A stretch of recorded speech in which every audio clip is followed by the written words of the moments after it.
en el mundo educativo. Diana Lacen, bienvenida. Muchas gracias, Silvia. Un placer estar con vosotros.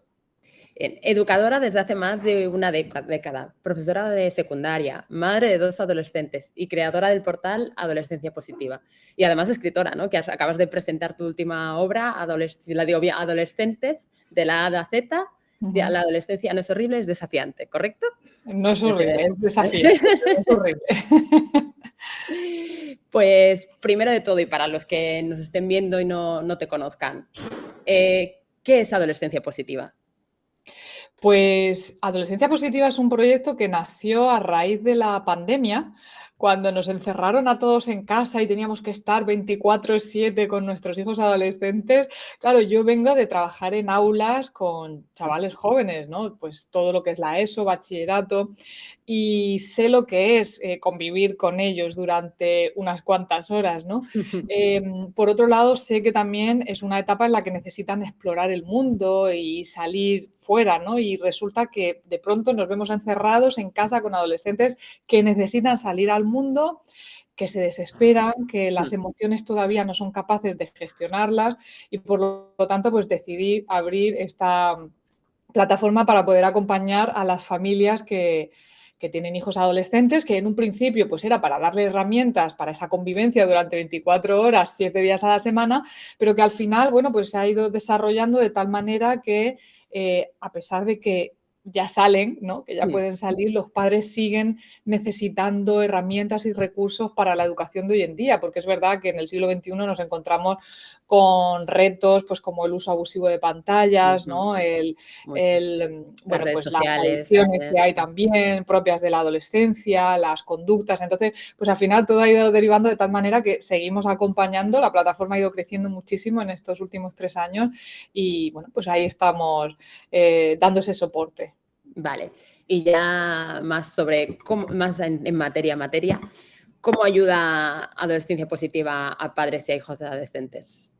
Pues lo hacemos a través de, fíjate, a través de redes sociales, estamos en todos lados, vamos, estamos en Instagram, en YouTube, tenemos un podcast también, compartimos muchísimo contenido gratuito para todas aquellas personas que quieran aprender a obtener más recursos, pero luego aparte es verdad que también tenemos cursos o talleres que ya son de pago, donde profundizamos mucho más, pues aquella persona que sí que quiere seguir de alguna forma con un acompañamiento más personalizado, que quieren trabajar mano a mano conmigo y con nuestra psicóloga, que tenemos una psicóloga también en el equipo para temas más de patología, ¿no? Con herramientas más propias de la psicología y que, bueno, pues a través de estos cursos y talleres, pues como digo, también acompañamos a los padres ya de una forma pues más personal, siguiendo una hoja de ruta, ¿no? De la A a la Z, ¿no? Como dice un poco el libro, empezamos por la A y vamos con ese mapa que nos ayuda al final a lo que queremos, que es conectar con nuestros hijos, tener una buena comunicación y una buena relación con ellos, por supuesto. Y ya sobre los adolescentes, ya más sobre ellos, y para lograr como padres poder llegar a entenderlos, que es al final el objetivo, ¿no? Que tenemos como padres todos. ¿Cómo ha sido tu viaje también personal y profesional para llegar a entender adolescentes y saber que también, ya entrando en esa parte de heridas emocionales, saber que hay unas heridas emocionales? ¿Cuál es el origen también de estas heridas? Pues yo creo que al final, si todos hacemos un trabajo de introspección, recordamos cómo fue nuestra adolescencia, cómo nos educaron nuestros padres, que lógicamente lo hicieron de la mejor forma que sabían hacerlo, nos damos cuenta de cosas que normalizamos normalmente y que no son del todo normales, o al menos no es lo que nosotros necesitábamos en aquel momento, ¿no? Entonces, yo es verdad que he hecho un trabajo muy profundo de introspección para entenderme a mí, para entender la educación que me dieron mis padres, para entender por qué yo estaba actuando de la forma que lo hacía, tanto con mis hijos como con mis alumnos, porque yo he sido, Silvia, la típica profesora, señorita Rottenmeier, ¿no? Como señorita Rottenmeier de Sí. Heidi. O sea, O sea, yo era marcando esa distancia, ¿no? Con los sí, sí, alumnos una y de... distancia, aquí yo soy la profesora, soy quien manda, soy la autoridad y Ujú, vosotros tenéis que hacer todo lo que yo hago y lo que digo, ¿no? Y no ha sido fácil, ha sido un trabajo de varios años, pero sí que te puedo decir que hoy por hoy la relación, tanto con mis hijos como con mis alumnos, ha dado un giro de 180 grados. Conectamos muy bien. Ya no veo alumnos, ahora veo personas, ¿no? ujú. Ya no veo a unos hijos, también veo a unas personas, las personas que hay ahí detrás. Y por lo tanto puedo hacer un acompañamiento mucho más respetuoso, por supuesto con normas y con límites, que también tienen que Importante. tenerlos, pero de una forma mucho más respetuosa, donde el entendimiento es la base, es la clave de nuestra relación. Ujú. Igual también es que tenemos nos inculcan desde pequeños las figuras, ¿no? Roles. Igual por eso también nos pasa ese tipo de relación que acabamos creando, más de alumno, profesor. O sea, tú Sí. eres profe, tú eres la autoridad. Y entonces, a mí también me ha pasado, nos han inculcado, pues tú eres tal y tienes que cumplir estas expectativas, ¿no? Claro, es que al final, cuando tú haces una carrera universitaria, te enseñan lo que es la teoría de tu materia, ¿no? Yo, en mi caso, soy filóloga inglesa y sí, mucho inglés, muchas traducciones, mucha fonética y todo lo que tú quieras, pero realmente no te enseñan a ser profesor. Por lo tanto, el único reflejo donde puedes mirarte es en los profesores que tuviste en aquel momento. Si resulta que todos tus profesores eran gente muy estricta, muy seria, donde no había una relación un poquito más íntima de alguna Ujú. forma con el alumno, ¿no? Algo más personalizado, pues cuando te toca a ti resulta que haces exactamente lo mismo, ¿no? Que Mm. es, pues eso, Porque es lo que has aprendido el también. ejemplo que has aprendido, ¿no? Entonces, a mí me enseñaron a que los profesores hay que respetarlos, no hay que hacer amigos con ellos, ¿no? Hay que mantener ahí una línea muy firme con los alumnos y eso fue lo que yo hacía. Pero te aseguro que yo cada vez que salía de trabajar y cada vez que llegaba a mi casa me sentía mal por dentro, sentía que no era Que ahí realmente había lo algo que no que estaba quería. ahí. Sí, sí. Debo decir que no lo disfrutaba. O sea, era un trabajo que no disfrutaba y que me lo llegaba a llevar a casa con un sentimiento muy malo. Nada que ver con ahora, ¿no?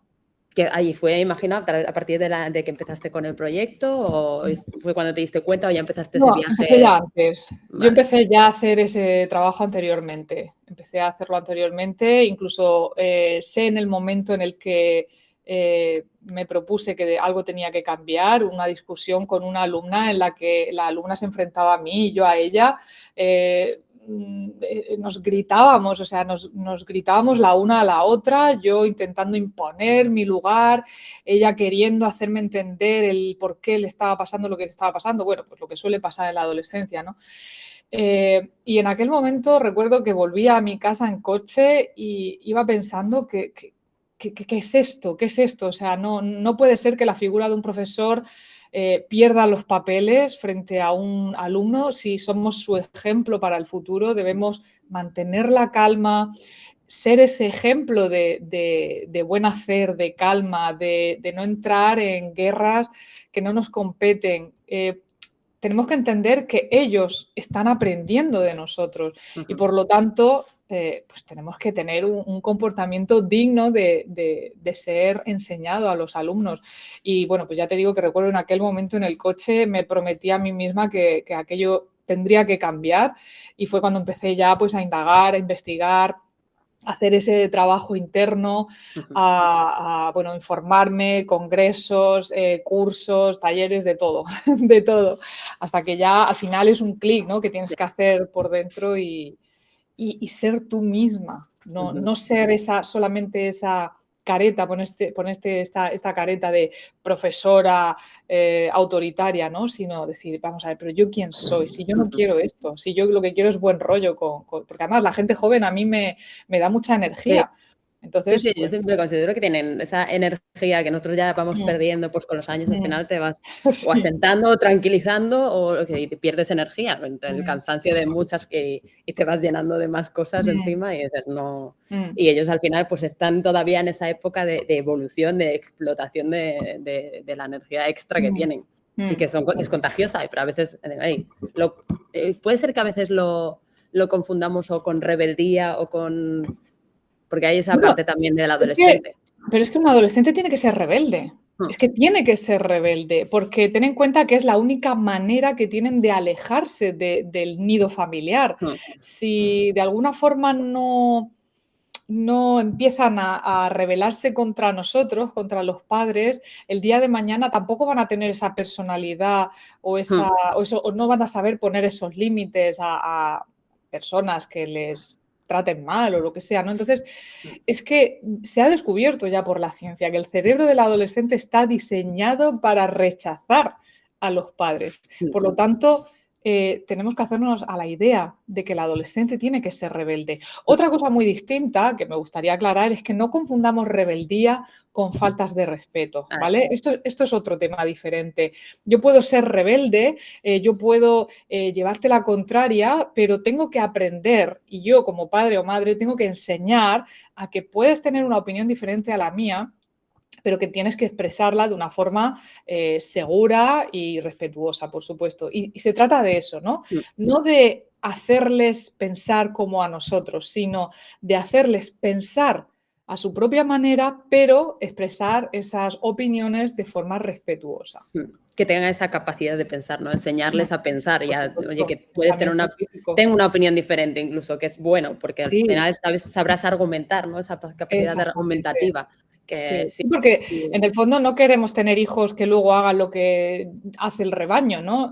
Todos fuman, pues yo no quiero que mi hijo fume. Todos beben, pues yo no quiero que mi hijo bebe. Entonces, para construir esa personalidad y esa autoestima es necesario que primero digan no en casa, para que luego fuera sean capaces y tengan la autonomía y la confianza suficiente para decir no a sus iguales. Sí, yo creo que como padres muchas veces tienen ese miedo a esa rebeldía, ¿no? Es que se está alejando de mí, o sea, sale del nido. O sea, en el momento de que sale del nido no es cuando se va de casa, sino para mí, o yo lo reflejo siempre en que se va del nido cuando empieza a evolucionar a ser adolescente y pensar diferente y no, esto no es lo que yo quiero. Que tiene que ser así. Necesita hacerlo y a veces yo creo que como padre asusta, de ay, está haciendo mayor y no sé si está yendo por la vía que quiero que vaya, o sea, el perder ese control sobre Claro, pero es que al final somos nosotros los que nos tenemos que trabajar. Sí, exacto. Yo creo que, o sea, que le echamos muchas veces la culpa al adolescente cuando está viviendo, ¿no? Su propio proceso. Así es, correcto. ¿Y cómo definirías tú la importancia de entender, tanto bueno, como padres, ahora mismo que estábamos poniendo el ejemplo, las heridas emocionales que se generan en esa infancia en relación con los adolescentes? O sea, ¿cuánto importante es entenderlas igual en la adolescencia? O sea, perdón, en la infancia o cuando se desarrollan más. Claro, bueno, el tema de las heridas emocionales de la infancia podría darnos para hablar durante mucho tiempo, ¿no? Sí.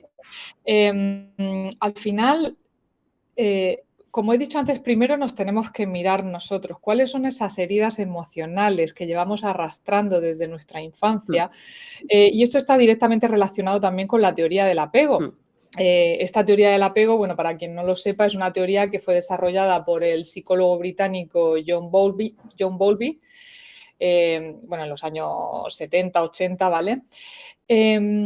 Y él decía que los seres humanos tenemos una tendencia innata a buscar esa proximidad y ese contacto con nuestras figuras de apego, que son obviamente pues nuestros padres, ¿no? En este caso cuando somos pequeños, sobre todo en los momentos de angustia o que notemos que hay algún peligro o de malestar en general, ¿no? Este señor lo que hizo fue que a través de un trabajo que hizo durante la Segunda Guerra Mundial con niños que habían sido separados de sus padres, que estaban en orfanatos, pues encontró que había una serie de patrones de comportamiento y de respuestas emocionales que eran específicas de estos niños que no habían recibido esa proximidad de sus cuidadores principales, ¿no? O sea, de sus padres. Entonces, bueno, pues a partir de aquí se fue desarrollando una serie de teorías en las que se ha descubierto que según el tipo de apego que los niños de pequeñitos han tenido con respecto a sus padres está directamente relacionado con su forma de actuar cuando son adolescentes o cuando son, sobre todo, adultos. Entonces, claro, por eso digo que primero deberíamos empezar a mirarnos nosotros, a ver qué tipo de apego hemos tenido con nuestros padres para entender un poco por qué nos comportamos de la forma que lo estamos haciendo ahora con nuestros hijos, porque esto va a influir en las propias heridas emocionales que tengan nuestros hijos para el día de mañana, para su comportamiento del día de mañana. ¿Vale? Vale, Pues, bueno, es toda una teoría. sí, totalmente. O sea, el primer consejo es mirémonos nosotros como personas y ver qué es lo que nos está o que estamos arrastrando del pasado para esa relación con nuestros hijos, ¿no? Exactamente. ¿Y qué consejos así recomendarías a los padres para poder sanar estas heridas emocionales, aparte de hacer tu propia introspección, para que puedan también ayudar a sus hijos en esta relación? Bueno, yo como digo, nunca es tarde, porque habrá personas que digan, no, pero si es que mi hijo ya es adolescente, ya no es niño, ¿y ahora qué hago? No lo puedo cambiar. Por suerte, el cerebro adolescente sufre lo que llaman los neurocientíficos una poda neuronal, es decir, muchas de las conexiones neuronales que se realizaron durante la infancia de pronto desaparecen, ¿no? Y entonces se vuelven a crear nuevas conexiones neuronales. Y esto es interesante porque esto quiere decir que podemos, pues no empezar de cero, pero sí que podemos dar una segunda oportunidad a la relación que tenemos con nuestros hijos, ¿vale? Entonces, es importante que la figura de apego, en este caso, pues somos los padres, desempeñemos un papel crucial en ese desarrollo del apego, que tengamos una sensibilidad y una capacidad de responder a nuestros hijos, pues como he dicho antes, en lugar desde la ira o desde las faltas de respeto, pues desde con una forma más sensible, más cálido, más respetuoso, más compasivo, entendiendo, por eso es importante que sepamos y que entendamos la adolescencia, porque entender la adolescencia nos va a hacer que calmemos un poco los nervios que se nos ponen muchas veces, ¿no? Cuando vemos que no hacen lo que nosotros queremos. Entonces, bueno, pues se trata de eso, de que tengamos un vínculo emocional con nuestros hijos más cercano, que ellos sepan que pueden buscar consuelo en nosotros, pero también es importante que les demos espacio para la exploración y para la autonomía, ¿vale? Que no sobreprotejamos, porque es verdad que últimamente los padres y especialmente las madres sobreprotegemos mucho a nuestros hijos y tenemos que aprender a soltar, sobre todo ya en la adolescencia, tenemos que aprender a soltar. Enseñar a nuestros hijos a regularse emocionalmente, pero claro, de nada sirve si nosotros no sabemos regularnos emocionalmente como adultos, ¿vale? Y sobre todo que haya una comunicación abierta, afectuosa, que nuestros hijos sientan que pueden confiar en nosotros, que no vamos a estar siempre con el sermón de turno cada vez que sucede algo, sino que vamos a escuchar qué es lo que le está pasando para realmente entender lo que le sucede, ¿no? Aquí es importante, bueno, pues que los padres hagamos un ejercicio de no querer solucionárselo todo a los hijos, que somos muy dados a querer poner soluciones inmediatas, sino que aprendamos a ser pacientes también, a escuchar, a preguntar y qué solución crees que tienes para esto o cómo crees que debes actuar a partir de ahora o cómo crees que debería ser esto, ¿no? En fin, preguntar más a ellos para que tomen decisiones y sientan que tienen de alguna forma el control sobre su vida. En fin, ya te digo, Silvia, que es que podríamos estar hablando de esto horas y horas. Y que muchas veces no puede llegar a convertirse igual en un interrogatorio. O sea, ¿cómo hacemos como padres para que no parezca un interrogatorio? O sea, de cara a que ellos se sientan, oye, pero tienes este problema, pero ¿qué vas a hacer? ¿Cómo vas a hacerlo? O sea, igual creo que a veces como padre también esa sobreprotección va a un interrogatorio, ¿no?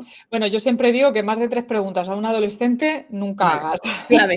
3 preguntas, O no. sea, Más de 3 preguntas seguidas nunca, ni siquiera cuando vuelven del instituto, que somos muy dados también a ¿Qué ¿cómo tal te ha ha ido el ido día, hoy? no? Como ¿Tienes exámenes? ¿Tienes deberes? ¿Qué nota has sacado? No, o sea, 2, 3 preguntas como máximo, por favor. Y si puede ser que no sea siempre sobre el mismo tema, porque es que Vale, ya sí, eso es resultamos importante. cansinos. Tú imagínate que cada vez que vienes de trabajar, tu pareja te dice, Silvia, ¿qué has vendido hoy? Yo qué sé, ¿no? Imagínate que te dedicas a la venta. Silvia, ¿cuánto has vendido hoy? O tu jefe, ¿no? ¿Cuánto has vendido? Pues oye, Un te poco de cansas, espacio, ¿no? ¿no? Oye, pregúntame también por mi vida personal, Sí. pregúntame por mis amigos, pero no. Entonces, pues a ellos les gusta también que les preguntemos otras cosas que no sea todo tema académico.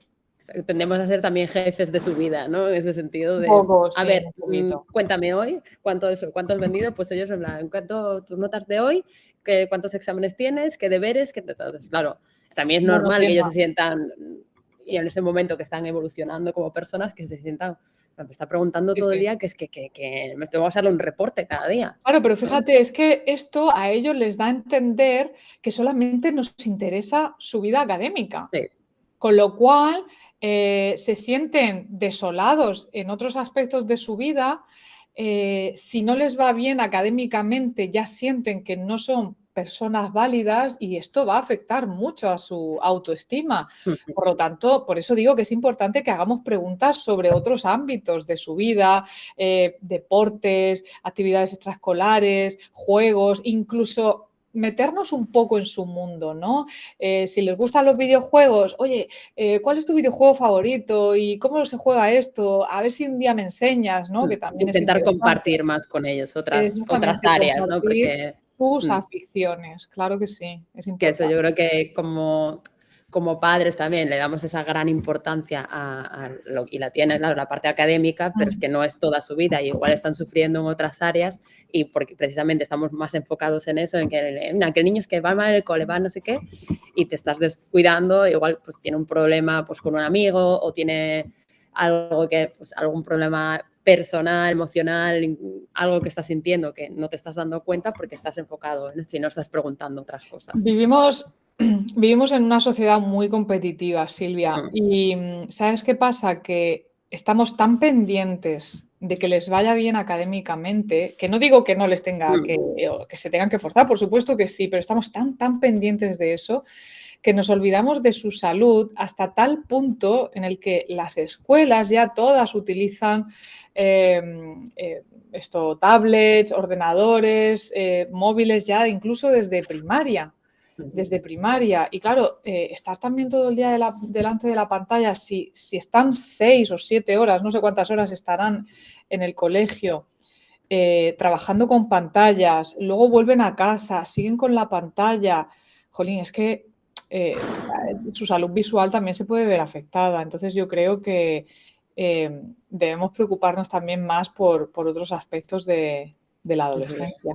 E incluso que desarrollen miedo. No, es que le gusta mucho el fútbol y no paras de. Pues mira, es bueno, incluso a veces nos llaman también madres aquí a nosotros de. Es que no hace más que eso, no, que no vaya al fútbol y que se ponga a hacer las clases con vosotros. No, o sea, compatibilízalo porque le va a No, venir bien, porque necesita una vía también de sí. escape y de desarrollo personal, de que le guste algo más que estudiar. No, aparte es que está demostrado también que hacer ejercicio ayuda a desarrollar la parte cognitiva del cerebro y por lo Mm. tanto ayuda también de alguna forma a entender mejor los conceptos de las materias. O sea que, por supuesto, el deporte. Padres que dicen, voy a castigarlo sin ir al fútbol. Por Dios, búscale otro castigo. Exacto, No le que quites no el vea la fútbol. tele o que no, ahora ya no es tanto la No. tele, ahora es Es lo que no último esté que con hay el que móvil. quitarles. El deporte es lo último que hay que quitarles. Claro. Sí, sí. ¿Y cuál crees que puede llegar a ser el impacto, pues, ya más a largo plazo, de no tratar estas heridas emocionales en relación con los adolescentes, básicamente, con tus Pues hijos? mira, esto puede llevar a que el adolescente cuando sea mayor, por ejemplo, sienta ansiedad cuando se separa de su pareja, ¿vale? Hay personas adultas que no saben vivir solos, son muy dependientes de otras personas, ¿eh? Esto podría ser una de las consecuencias, según el tipo de apego que hayan tenido durante la infancia, ¿vale? Pero por un lado, o sienten ansiedad cuando se separan de la pareja, o todo lo contrario, son personas como muy frías, ¿no? Con respecto a su pareja o a los hijos que vendrán en el futuro, ¿no? Son personas también que suelen tener dificultades en la regulación emocional, ¿eh? Son niños que han tenido un apego inseguro durante la infancia y que les cuesta manejar y regular sus emociones, tienen cambios de humor muy frecuentes cuando son adultos, les cuesta mucho calmarse cuando están enfadados o simplemente no saben expresar sus sentimientos de una manera adecuada, ¿no? Luego, por otro lado, podría darse también casos de adultos con baja autoestima, con dificultad en las relaciones, como te he comentado antes, que les cuesta confiar en los demás, ¿vale? O les cuesta tener relaciones cercanas y duraderas.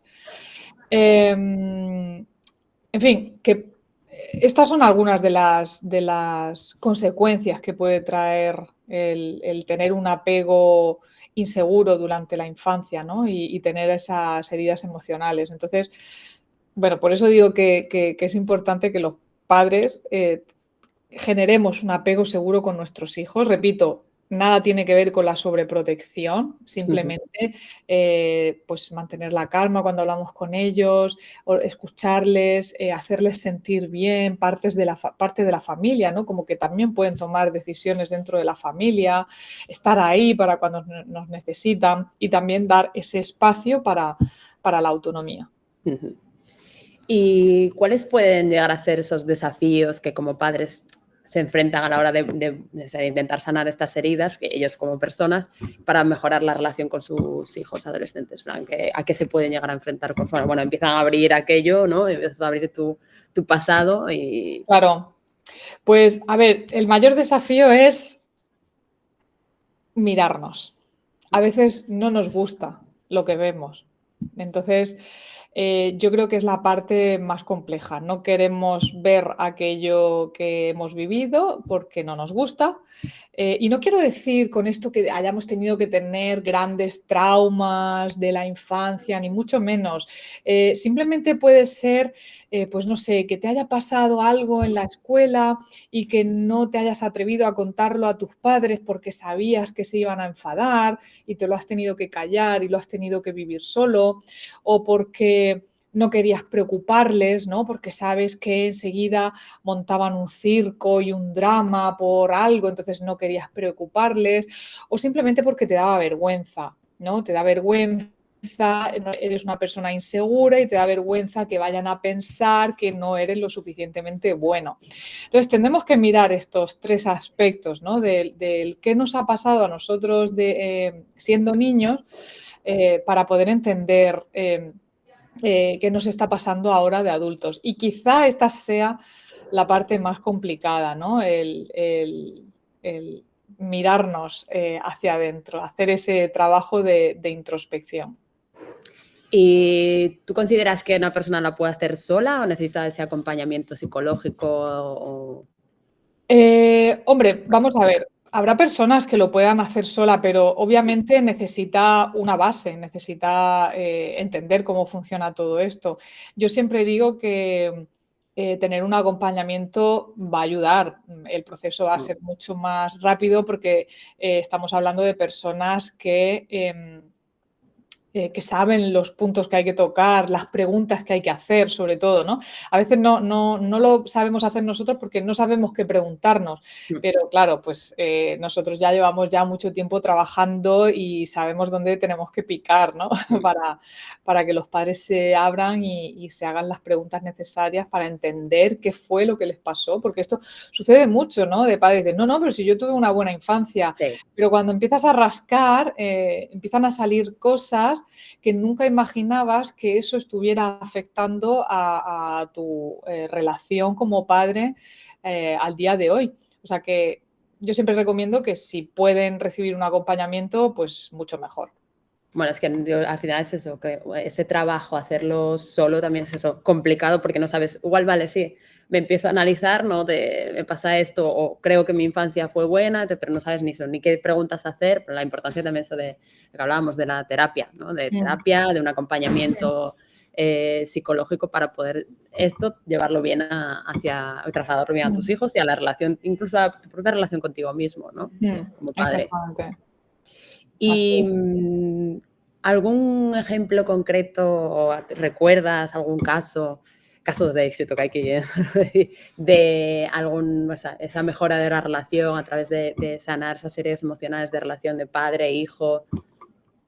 Bueno, sí que tenemos, claro, nosotros al estar trabajando con las familias directamente, sí que tenemos muchos casos de éxito de relaciones entre padres e hijos, sobre todo madres e hijos que apenas se hablaban o que apenas mantenían diálogos sin que estallara una batalla y que ahora pues han conseguido pues hablar de otras cosas, ¿no? Incluso esa figura, ¿no? Paterna y materna de soy la madre y aquí mando yo, cambiarla por una figura de soy tu madre y estoy aquí para lo que necesites, ¿no? Y por lo tanto, una vez que empezamos nosotros a cambiar, es verdad que los hijos también van cambiando su comportamiento. Yo siempre digo que no hay que ignorar nunca las necesidades emocionales de nuestros hijos, porque esto puede generar inseguridad y ansiedad, y que es importante que estemos presentes, que mostremos empatía hacia las experiencias emocionales que pueden tener los adolescentes, que además son muchas, ¿no? En un momento dado están aquí arriba y en otro reciben una llamada que no les gusta y están aquí abajo, ¿no?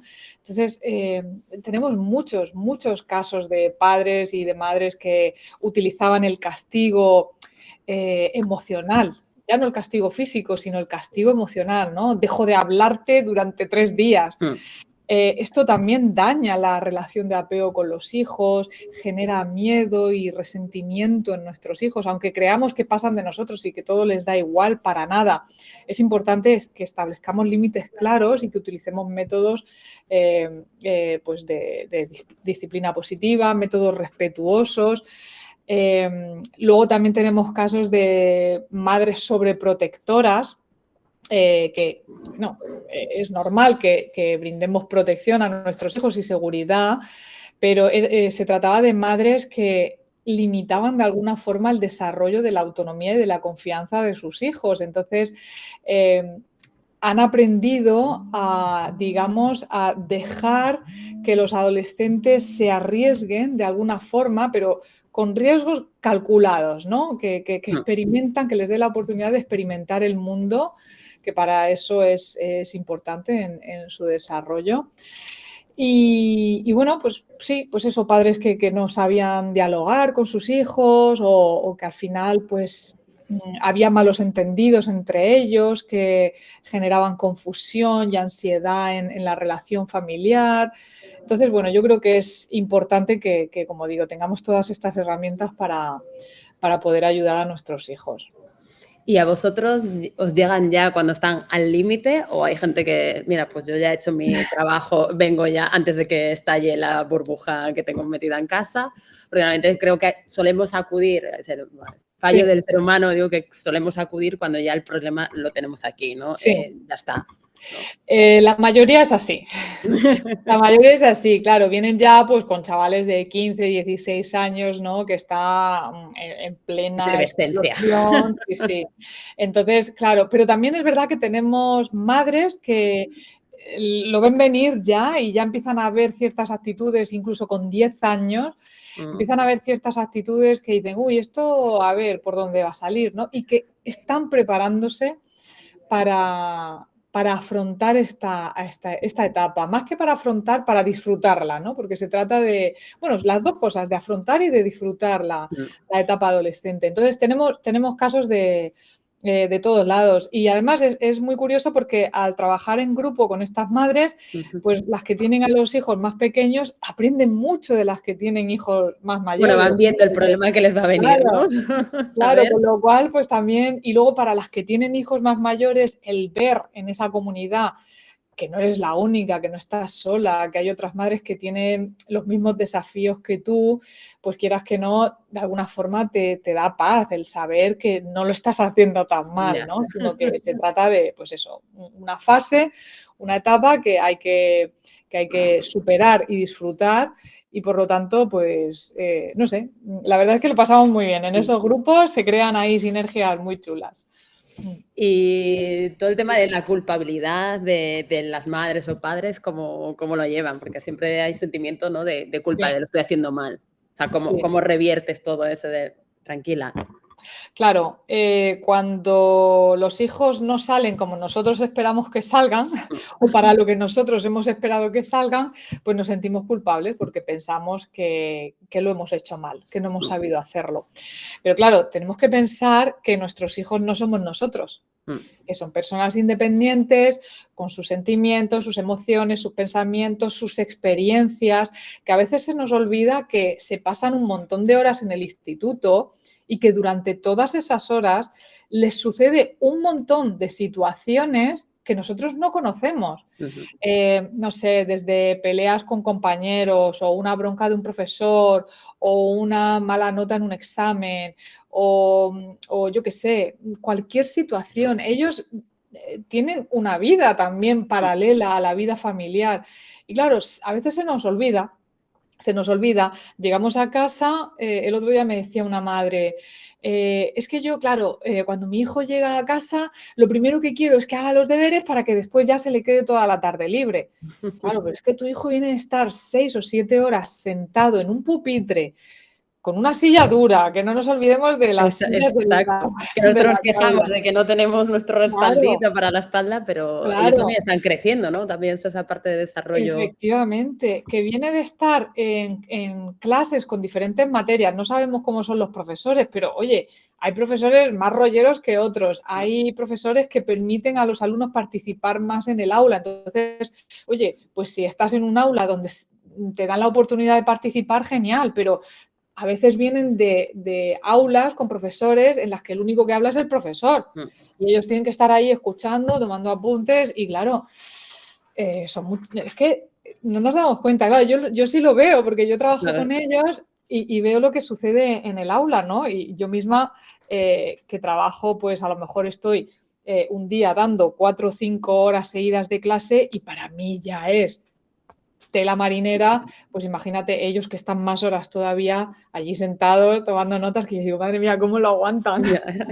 Sí, sí, que yo creo que eso, que no nos damos Sí, cuenta de sí. que ellos al final están también como si estuvieran en el trabajo, pero es así, Claro, ¿no? El yo trabajo encerraría a los llegar. padres, yo los metería en el aula 6 horas ahí Sí, sentados en un pupitre, nada más que escuchando y tomando apuntes y haciendo deberes.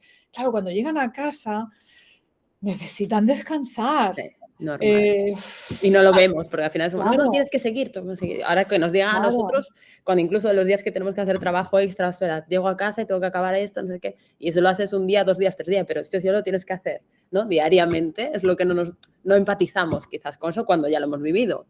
Sí, sí, es verdad. Yo creo que hay que darles ahí un respiro. Mm, A ver, hay niños que no, que prefieren mm. hacerlo de seguido, pues genial, pero yo creo que necesitan llegar a casa, saber que van a comer tranquilamente, que van a tener un ratito de, aunque sea tirarse en el sofá y descansar o irse a hacer algún deporte, alguna actividad extraescolar y ya luego pues sentarse y hacer lo que tenga que hacer, ¿no? Pero vamos a darles un pequeño Un respiro poquito también, de un claro. espacio, ¿no? Yo creo que a Mm, veces los atosigamos también demasiado si no se les da ese espacio tanto a sí. explorar Además, como fíjate, a tener sus propias responsabilidades. lo más curioso, Silvia, y que me gustaría compartir contigo, Mm. eh, ¿por qué fuera del aula, ¿vale? ¿Por qué fuera del aula, a través de profesores particulares, a través de academias o como vosotros, ¿no? Mm. ¿Por qué los alumnos aprenden más? ¿Qué sucede? Yo lo planteo aquí, ¿eh? ¿Qué Y sucede yo en las te voy a dar aulas? la respuesta que Bueno, yo sí la creemos. sé, pero venga, pues dímela tú, porque esto habría que pensarlo, ¿no? En Que, a ver, nuestro caso, básicamente, es porque tienen una persona al otro lado que está, o sea, que les entiende. Básicamente es una relación de tú a exactamente, tú. Y exactamente. entonces se encuentran en un aula y tú te encuentras que también como profesora igual tienes 25, 30 alumnos y que no le puedes dedicar el tiempo que igual esa persona necesita, pues, mira, es que, o no se atreve, nos ha pasado incluso, pues, gente que también tendrás también alumnos más Mm, tímidos que no se atreven ni a preguntar mm, entonces llegan y tienen al otro lado de la pantalla a una persona que es también más o menos de su edad, no más o menos, pero es igual 20, 25 años, entonces se sienten pues identificados, que pueden tener más confianza y que tienen otra persona al lado y ya está. Y les Pues yo acompaña. voy a ir más allá, Silvia. Aparte de esto, yo creo que el que trabaja fuera de las aulas, ¿no? Pues como vosotros en academia, profesores particulares, son personas que trabajan porque les gusta ese trabajo. Claro, el sistema que tenemos hoy en día, por lo menos aquí en España, de la educación pública, es que tú te sacas unas oposiciones y te quedas ahí para toda la vida. Sí. La mayoría lo hace así, porque ya es un sueldo fijo todos los meses y no tienes que calentarte la cabeza. Pero hay personas que llegadas a una edad, quizá le gustaría probar otras cosas, quizá le gustaría trabajar en otra cosa, quizá está quemado de hacer todos los años lo mismo y por el simple hecho de haberse sacado esa plaza, es como que, no, hombre, ¿cómo vas a dejar la plaza? Y sigues ahí, ¿no? Claro, ¿qué pasa? Que tenemos profesores desmotivados. Sí. Tenemos muchos profesores desmotivados y esto se nota. Sí. Y esto se nota en el aula. Entonces, aquí creo que, bueno, habría que plantearse. Sí, es otro gran balón y otro gran balón. Sí. En mi casa, además, parte de mi familia, o sea, mi cuñada es profesora, además es especialista en AL, o sea, lleva todo el tema y siempre hablamos de este tema, de mis primos también todos son profesores.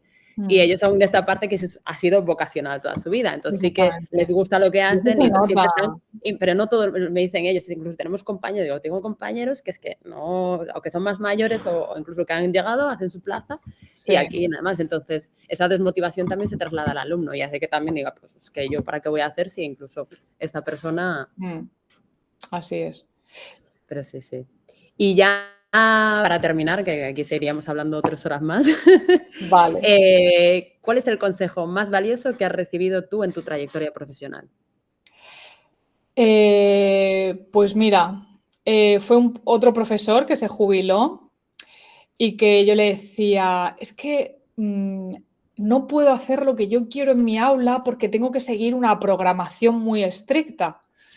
Y este profesor en un momento dado me dijo, Diana, haz lo que quieras en tu aula, haz lo que quieras. Y por supuesto que sigo la programación, pero no como antes. Yo no sé si esto se puede decir aquí o no, pero mira, lo hago a mi manera. Yo no termino la programación, sinceramente, no la termino porque dedico otros momentos también con mis alumnos. Es que es lo que te he dicho antes, yo tengo personas delante y yo en un momento dado surge un debate en clase sobre un tema que les preocupa y creo que ahora mismo, yo soy, como te he dicho antes, profesora de inglés, pero a veces digo, pues es que estos chavales necesitan que se les enseñe otras cosas, ¿no? Otras habilidades. Entonces, yo reconozco que parte de mis clases no estamos la hora entera dando inglés. Hay veces que también pues hablamos de cosas de la vida y que ellos se desahoguen y cuenten y vean opiniones y aprendan a respetarse unos a otros, a respetar los turnos.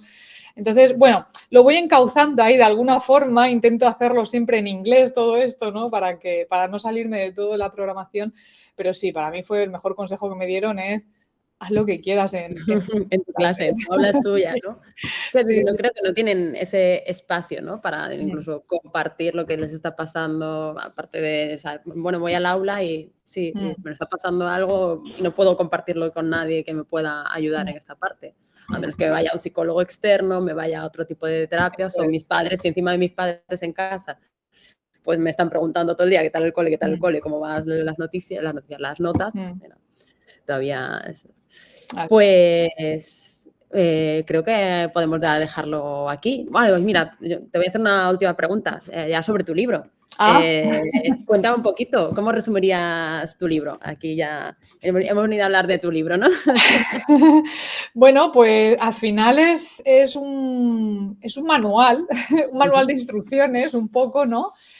Para tratar de entender los diferentes aspectos que más preocupan a los padres. Al final lo que hice fue una recopilación de las preocupaciones que más se repetían, las preguntas que más me hacían los padres sobre la adolescencia, como son pues temas de sexualidad, de uso abusivo de pantallas, de conductas también, ¿no? Incluso de la parte académica. Entonces he ido respondiendo a esas preguntas a través de los diferentes capítulos en este libro o en este manual, ¿no? O sea, que digamos que es, bueno, no te voy a decir un diccionario, pero sí un manual, ¿no? De instrucciones de la A a la Z con todas esas partes que más preocupan de la adolescencia a los padres y que pues lo que quiero es dar respuesta y por supuesto no solo para que se entienda, sino para que dar también esas pautas prácticas para que las pongan en casa a mano de sus hijos y de ellos mismos. ¿Y cuál es la que más les preocupa? Así que tengas tú en mente, de los padres, a lo que más les preocupa. Bueno, pantallas. Pantallas. Bueno, ya lo he dicho en alguna ocasión, las pantallas son la droga silenciosa del siglo XXI. No nos hemos dado cuenta o no nos hemos percatado hasta hace muy poco. Creíamos que, pues como te he dicho antes, ¿no? Vivimos en un mundo competitivo donde, venga, vamos a darle una pantalla a nuestro hijo cuanto antes para que aprenda a usarla cuanto antes y así pues sea muy listo y tenga mucho éxito en el futuro. Y para nada, para nada.